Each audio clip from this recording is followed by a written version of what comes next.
Hola, ¿qué tal? ¿Cómo están? Bienvenidos en este 27 de junio. Hoy en Me Importas Tú nos abstraemos de la actualidad política postelectoral y les proponemos un recorrido de los mejores momentos que hemos ido viviendo a lo largo de esta temporada aquí en nuestro magazine de tarde en Me Importas Tú. Vamos a recuperar la conversación que mantuvimos con el abogado y escritor Andrés Pascual, que en un libro de autoayuda nos permitió recorrer con la imaginación buena parte del planeta. Son los viajes preferidos del autor Andrés Pascual, pero también vamos a recorrer los mejores rincones de Pamplona con ayuda de la historiadora Ana Ulargui, y también recuperaremos otra conversación con el escritor y periodista también Ignacio Cembrero. En este caso vamos a hablar de la sombra de Alá en España. Todos estos buenos momentos los queremos recuperar y esperemos que ustedes los disfruten desde esta hora y hasta las 5:30 de la tarde. Hablamos de la música y de alguna manera la combinamos con la psicología. Nos acompaña hoy Guillermo Dalia. Él es doctor en psicología, psicólogo clínico y experto precisamente en psicología para músicos. Guillermo Dalia, ¿qué tal? ¿Dalia o Dalia? Dalia. Dalia, ¿qué tal? Bienvenido, Hola, buenas tardes. Gracias por acompañarnos. Bueno, procedente de Valencia, que hoy precisamente a las 6:30 de la tarde pronunciará una conferencia en la Escuela Joaquín Maya, aquí en Pamplona. La importancia de la música para la educación, para los niños. Vamos a ver qué grado de importancia tiene realmente la música en el desarrollo integral de una persona, ¿no? De un niño en este caso. Pues muchísimo, tanto como que la conferencia que voy a dar esta tarde va a versar sobre este tema, es decir, hablaremos bastante de los entresijos, de la importancia de la música. A mí lo que más me fastidia de este tema es que no hay un conocimiento y por lo tanto como no hay conocimiento no hay una valoración de los responsables educativos de este país y también de las familias, de la población para ver la importancia que tiene y en edades tempranas, más que la música, concretamos un poco más la actividad musical, es decir, el aprender a tocar un instrumento en edades tempranas. Los beneficios son numerosísimos, si quieres vamos a hablar un poquito, claro que sí, de los beneficios, porque es cierto que a veces se hace el comentario, seguramente inapropiado, ¿no? De que los niños están muy ocupados con las actividades y dentro de las actividades extraescolares casi siempre está la música. Sí. ¿Por qué? ¿Qué beneficios se entraña en el desarrollo intelectual de un niño? Tiene muchísimos y las investigaciones de hace décadas lo único que hacen es repetir y corroborar las ventajas que hay, son muchísimas.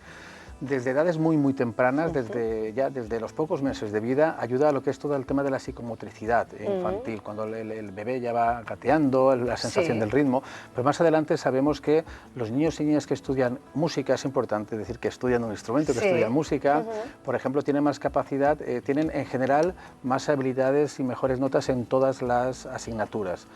Mejora la inteligencia verbal, numérica, espacial, tiene más capacidad de análisis, de resumen y sobre todo algo muy importante que es que cuando se estudia música se tocan aspectos del cerebro del niño y de la niña que luego son como un potenciador que va a ayudar a profundizar en otras actividades, por ejemplo los idiomas.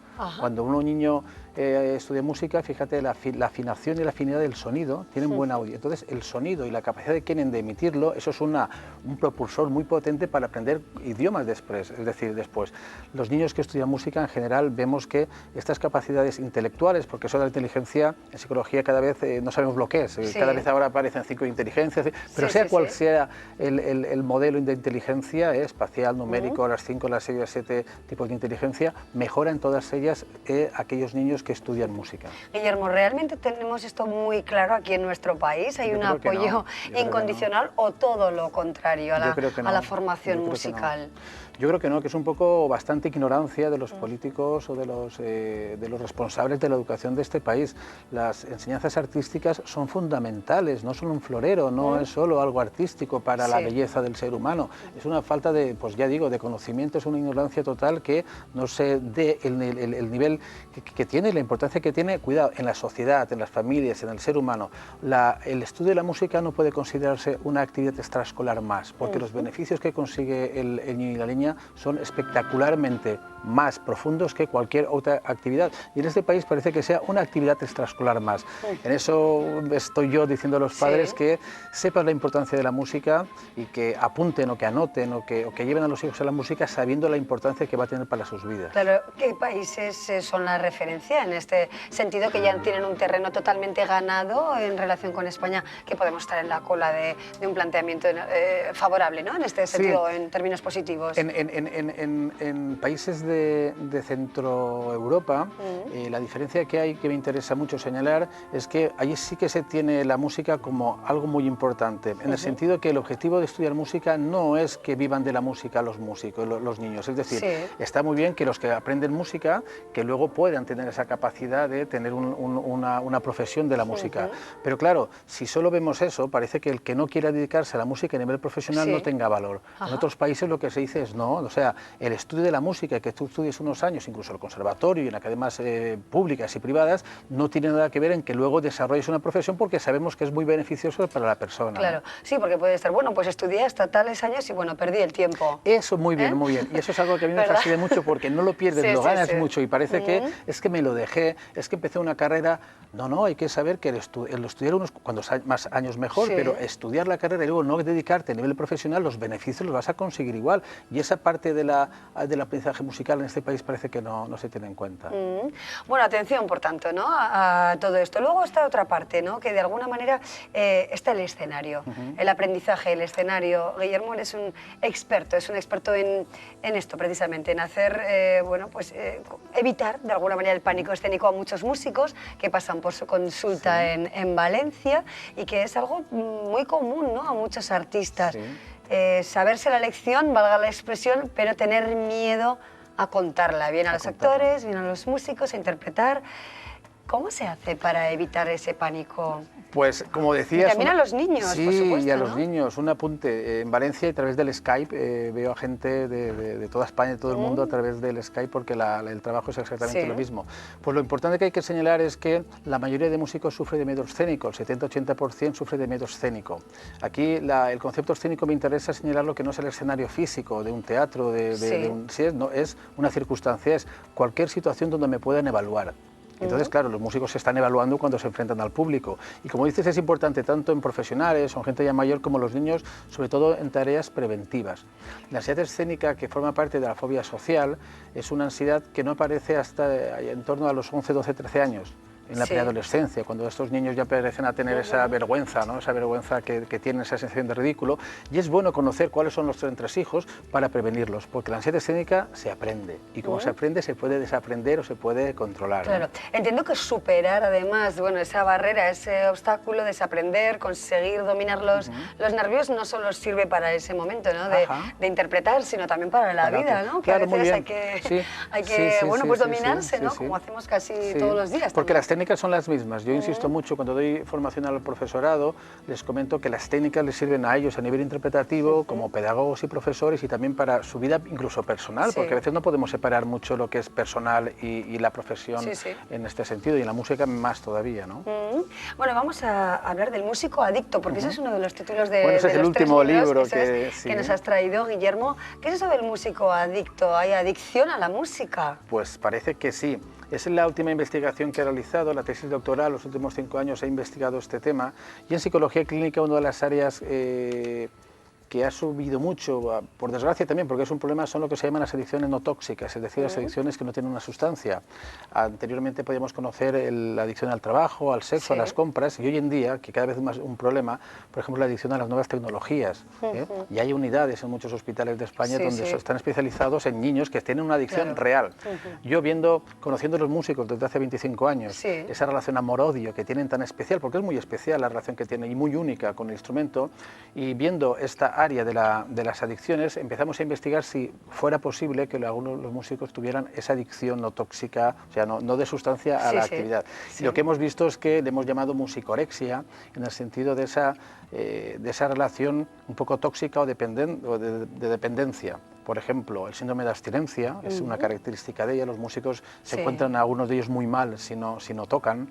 Luego lo que se llama el refuerzo negativo, el refugio, necesito pasar ese mono, necesito la dosis, digamos, de ahí, ¿no? Y a veces también un tercer factor que hemos visto es esa dosis que se toman, cómo puede afectar a la familia. Muchos de ellos también ven afectados su tiempo porque es que les engancha mucho el instrumento y es una cosa bastante curiosa y más allá que curiosa, que la conozcan dónde está el límite de lo que está bien y cuándo te puedes pasar y cuándo, cuidado, pon la alerta porque puede traerte problemas, ¿no? Claro, porque puedes centrar tu vida exclusivamente en eso, ¿no? Muy bien, de hecho hay una curiosidad en consulta cuando le pregunto a algunos músicos, muy bien, estamos evaluando, dime ahora tus hobbies y pasatiempos, y a veces dicen todos orgullosos, mi pasatiempo y mi hobby es mi trabajo.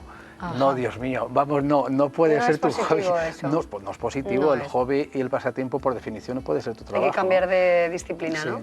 Hay que desconectar, hay que oxigenarse, tienen la suerte de hacer un trabajo fascinante, yo creo de lo más bellos de que puede hacer una persona, pero es importante separar y a veces no saben separar y no descansan una semana y es un enganche, incluso el hecho físico de oír músicas y a los que no somos músicos te engancha lo que es la música y el sonido, imaginémonos a los músicos que son los productores de ese sonido tan especial que oyen, ¿no? Guillermo, como avance de la conferencia que vendrá después, ¿no? En la Escuela Joaquín Amaya, que agradecemos además que nos hayan brindado la oportunidad de conocerte, o conocerte, que ya te estoy tuteando todo el tiempo, ¿no? Guillermo, hemos hablado bueno, pues de los beneficios que entraña el estudio de la música. ¿En la práctica el conocimiento de un instrumento concreto favorece más que otro? Es decir, ¿es mejor para el desarrollo intelectual, por ejemplo, tocar el piano que tocar la guitarra o tocar el saxofón? ¿Hay alguna relación entre diferentes familias de instrumentos con los beneficios que entraña o no? No conozco demasiadas diferencias. Me imagino ahora si hay músicos oyéndonos que los peneses dirán, seguro que es el piano, seguro que es la flauta. Cada uno tiene sus características. Las investigaciones no distinguen tanto los beneficios por instrumentos, sino los beneficios que hay de la actividad musical, porque luego todo lo que es el solfeo, la música, los ritmos, la melodía, es ahí, sobre todo las horas de estudio. Lo que sí que hay diferencia es en lo que es la personalidad, algo curioso, es decir, cómo puede afectar el instrumento, no tanto a la inteligencia o a estas variables positivas, sino a cómo es la persona. Por ejemplo, los músicos son un poco más introvertidos que los no músicos, eso es algo muy curioso, por las decenas de miles de horas que pasan solos con el instrumento. Y por ejemplo, algo curioso, que sí que hay investigaciones al respecto, y si conocemos a muchos músicos, lo podemos ver, no todos son igual de introvertidos. Por ejemplo, los trompetistas, los percusionistas son más extrovertidos, tienen más extroversión que los pianistas o la guitarra clásica, porque estos son instrumentos solistas que se dicen y pasan mucho tiempo a solas, ¿no? Pero vaya, que haya una diferencia o que sea mejor en este sentido un instrumento que otro, diríamos que todos son iguales. Y es importante, los tradicionales también, ¿no? El chistu o el acordeón y el piano no hay de primera o segunda, que todas benefician de igual modo. Claro. Bueno, pues ya sé que muchas personas nos están viendo y además músicos o personas que están estudiando música y que tendrán 1000 preguntas más que formular luego, pero ya el tiempo en la tele es más reducido que en la vida, así que lo vamos a dejar de momento aquí. Muchísimas gracias, Guillermo Dalia, muy interesante bueno, pues el trabajo que desarrolla, todo lo que tiene que ver con también ser feliz y ser músico, ¿no? Gracias por acompañarnos. Muy amable, gracias. Hola, soy Coral. Sí, como a muchas de vosotras, el género masculino me rompió el corazón. Pero basta. Qué bonito es el amor. Pero yo no sufro más por él. Soy madre. Y relativamente muy feliz.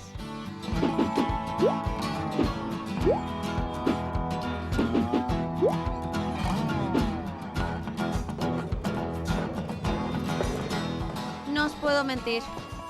Confieso. Hay uno que acelera mi atontado corazón.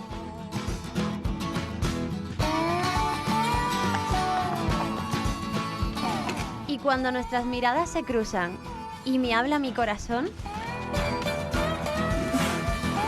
una extraña corriente se origina entre nosotros. Y eso, chicas, me inquieta. ¿Crees que el amor puede llegar cuando lo esperas? No te pierdas la nueva comedia romántica de Megan Maxwell. Oye, Morena, ¿tú qué miras? Megan Maxwell, 9 de febrero.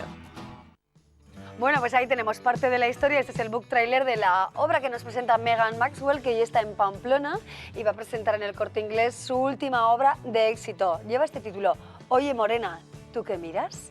¿Qué tal estás, Megan? Bienvenida, buenas tardes. Muchísimas gracias, encantadísima de estar aquí. Bueno, una mujer romántica, ¿no? Sí. Que escribe literatura romántica. Romántica, exactamente. Dentro de la novela romántica hay muchísimos, digamos, subgéneros, pues como puede ser erótica, puede ser chick, comedia romántica, hay muchísimos. Sí. Pero vamos, yo escribo romántica. Eso es. Bueno, ¿y cómo que te dio un día por escribir novela romántica? Amor, desamor, novios, rupturas, desengaños amorosos. Pues mira, digamos que mi madre es una gran lectora de novela romántica, entonces yo los libros que tenía a mano en mi casa para leer eran estos, ¿no? Y bueno, pues yo los leía y luego le decía a mi madre, pues me ha gustado mucho, pero al final me hubiera gustado hacer algo. Y mi madre siempre me decía, pues hazlo tú, pues hazlo tú. Y bueno, pues un día estaba aburrida en casa, no sabía qué hacer, no había redes sociales, no había ordenadores, cogí papel y bolígrafo, que es lo que había en aquel entonces, y empecé a escribir algo sin saber que estaba escribiendo una novela, hasta que luego ya me di cuenta que estaba escribiéndola y bueno, a partir de entonces, para adelante. Bueno, a ti te interesan las guerreras, ¿no? Muchísimo. A ver, ¿qué es esto de las guerreras? Pues Cuéntanos. las guerreras son las chicas que me leen y los chicos que me leen, porque también tengo guerreros, ¿no? Sí, sí. En vez de denominarse fan, yo digo, no, a mí la palabra fan como que no me gusta, y digo, no, yo prefiero que sean los guerreros y las guerreras Maxwell, ¿no? Entonces, bueno, pues el nombre viene porque todas las mujeres que salen reflejadas en mis novelas son muy guerreras. Entonces, bueno, las mujeres de hoy en día, como tú, como yo, como todas las que nos están viendo, son guerreras. Pues entonces, damos guerra, ¿no? Exactamente, como damos guerra, somos guerreras. Acomodadas no estamos, ¿verdad? No. Bueno, y se plantean cuestiones como, por ejemplo, si el amor puede durar toda la vida o si realmente tiene fecha de caducidad. ¿Tú qué crees? Yo creo que tiene fecha de caducidad y está muy mal que yo le diga porque soy escritora de novela romántica, ¿no?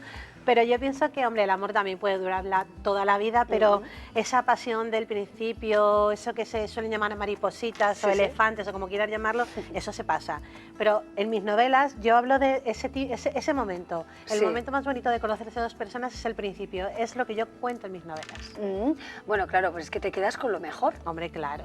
Es que si esa misma novela la digo 25 años después, te aseguro Claro. que no tiene nada que ver. Efectivamente. Bueno, pero y además, dentro del marco complicado, por ejemplo, de una mujer casada, que se puede enamorar de alguien independientemente de su estado civil. Exactamente, el amor nunca sabes cuándo te puede llegar, ni dónde, ni con quién, ¿no? Entonces, bueno, pues si surge la historia desde una mujer casada que conoce a otra persona, ¿por qué no escribirla para que sea leída?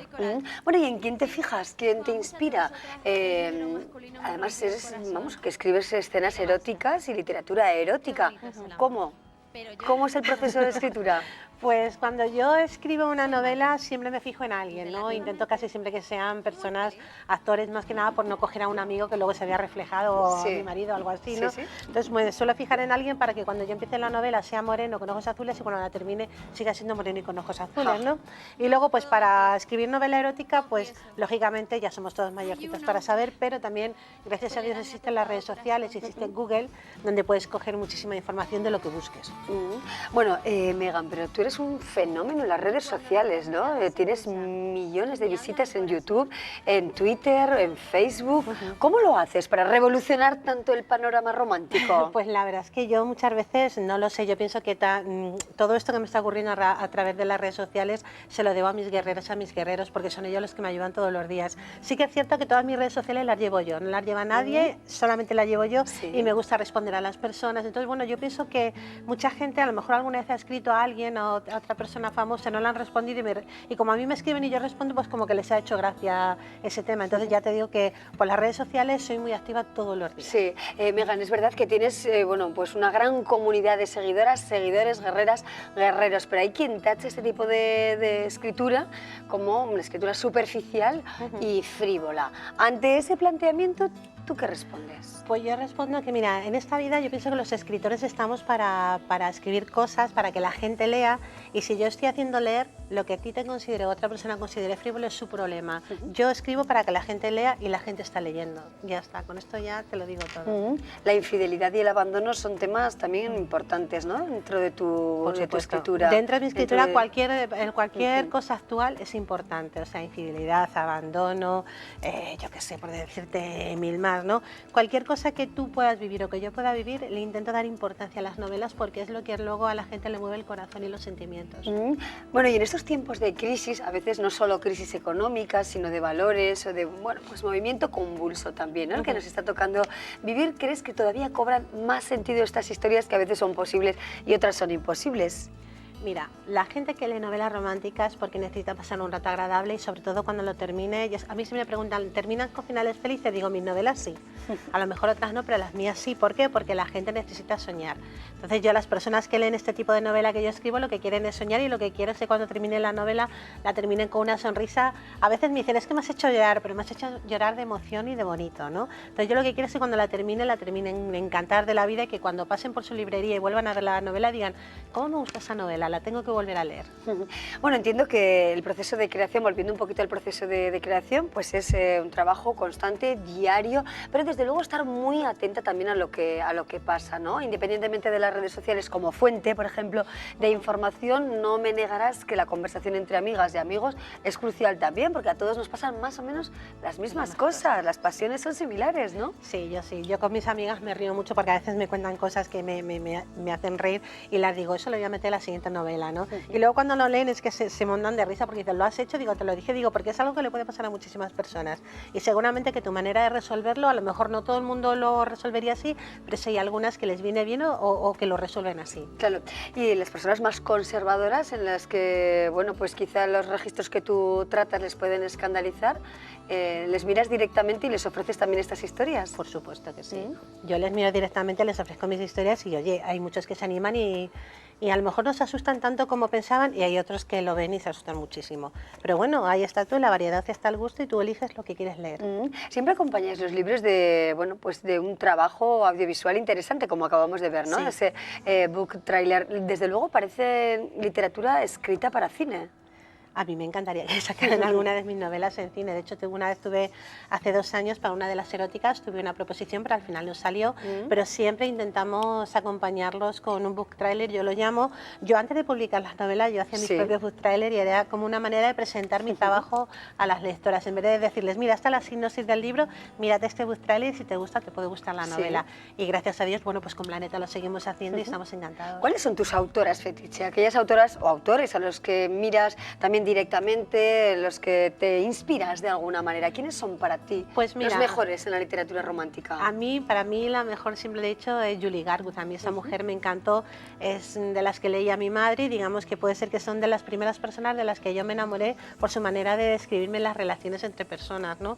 Y luego, bueno, pues así más actuales, por Raquel Gibson, Sepp, o sea, diferente tipo de mujeres, pero que más o menos todas escribimos una literatura muy parecida, que es una literatura de mujeres actuales y de mujeres que decimos, venga, aquí estamos nosotras y que nos vamos a comer el mundo. Bueno, ¿qué esperas de esta tarde? Porque vienes a Pamplona por primera vez. ¿Cómo es tu público aquí? ¿Qué sabes de tus guerreras y guerreros navarros? Pues sé poco porque es la primera vez que he venido aquí, ¿no? Pero por las redes sociales me siguen muchísimo y bueno, pues espero que esta tarde estén ahí conmigo. Ya les he dicho por las redes esta mañana que hoy tenemos una cita esta tarde a las 6 de la tarde y bueno, pues espero que vengan a vernos y que nos lo pasemos fenomenal como siempre. Megan Maxwell, muchísimas gracias. Por cierto, que este es un seudónimo que utilizas, ¿no? En tu trabajo literario, ¿verdad?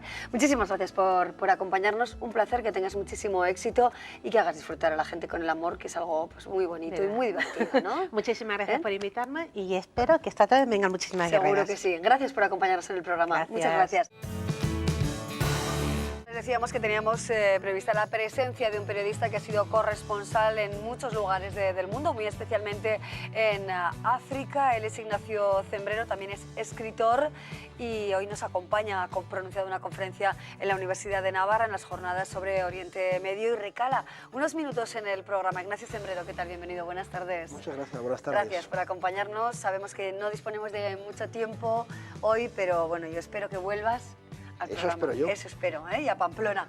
Bueno, la verdad es que hoy has hablado sobre todo del mundo musulmán y estás, bueno, pues pergeñando un libro, Los musulmanes en España, que saldrá en abril. Danos algunas claves de la población musulmana en nuestro país, Ignacio. Bueno, son casi 2 millones, 1.880.000 aproximadamente, siguen creciendo aunque a un ritmo más lento y ya la mayoría son españoles porque han adquirido la nacionalidad y están bastante concentrados en toda la franja del Mediterráneo, es decir, cuanto uno más va hacia el oeste de España, menos hay, sobre todo en Cataluña donde hay medio millón y bueno, también en Andalucía, en Murcia, etcétera, y la única excepción es Madrid, donde también hay unos cuantos. Sí, bueno, aquí también en el sur de Navarra hay población musulmana, sí, sobre menos. todo, ¿no? Pero menos, efectivamente.